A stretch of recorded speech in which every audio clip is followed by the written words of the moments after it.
Today we are going to tell you the story of a person who is considered by some as a dictator and by others as a great leader. Today we are going to tell you the life story of Vladimir Putin. There are only a few people who know Putin's life intimately. Born in a poor family, Vladimir Putin takes his every decision carelessly. In his childhood, he thought that he wanted to become a spy.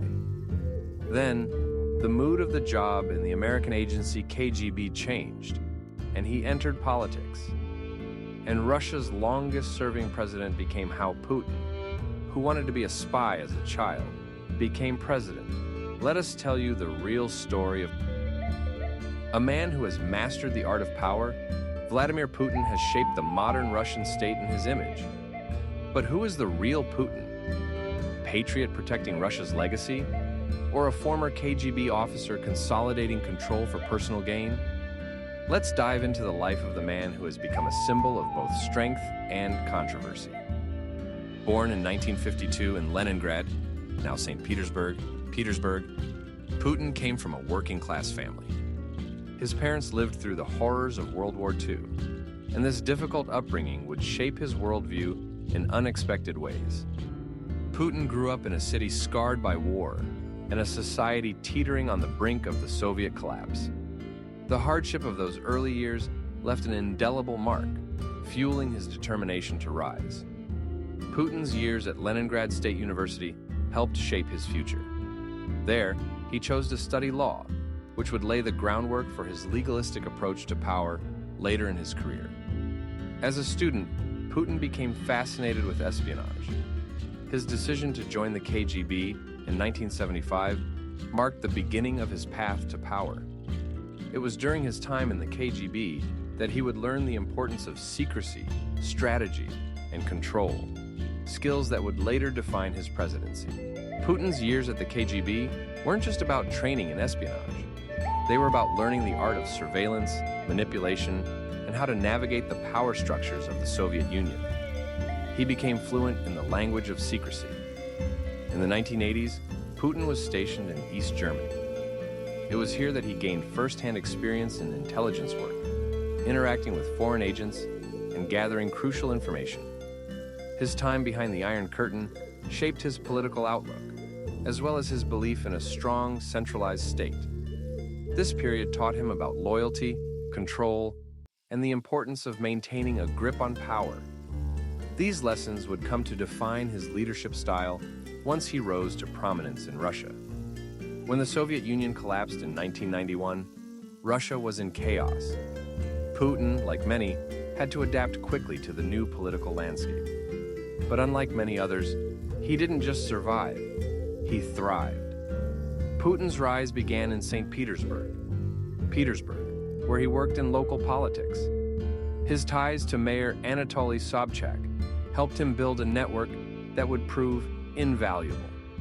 By the mid-1990s, he was recruited to work in Moscow, where he entered the halls of power and caught the attention of Boris Yeltsin.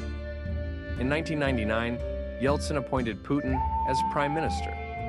The sudden resignation of Yeltsin in 2000 led to Putin becoming president of Russia. It was a rapid rise that few predicted, but Putin was prepared to consolidate power like no other.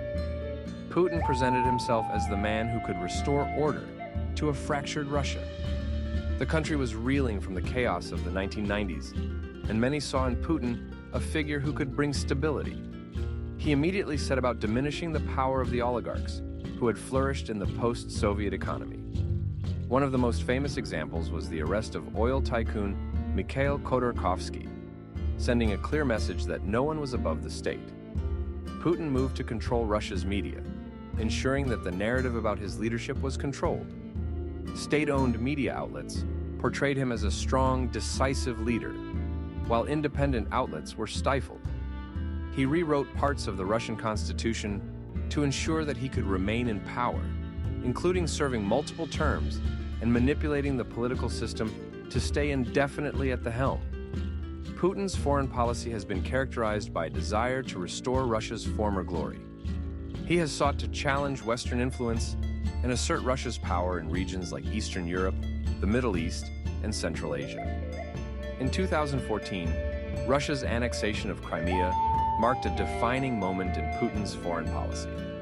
The move was controversial and led to sanctions from the West. But in Russia, it was hailed as a triumph and a return to Russian greatness. Putin's involvement in Syria is another key part of his global strategy, as Russia has gained influence in the region and directly challenged U.S. dominance. Putin's relationship with Western leaders has been fraught with tension, particularly with the U.S.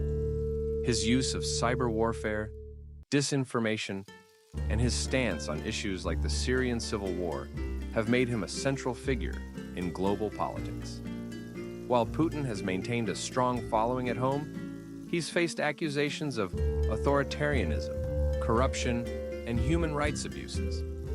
Opposition leaders like Alexei Navalny have been persecuted, and Russia's political freedoms have significantly shrunk.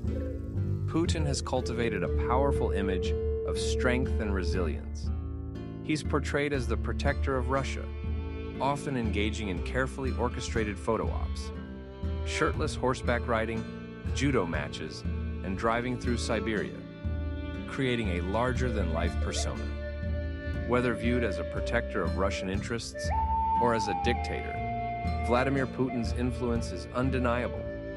His tenure has reshaped Russia's political landscape, and his actions will resonate for decades to come.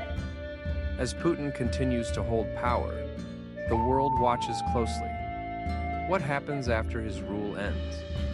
Will Russia return to democracy, or will his legacy of centralized power continue? The story of Vladimir Putin is not just a biography.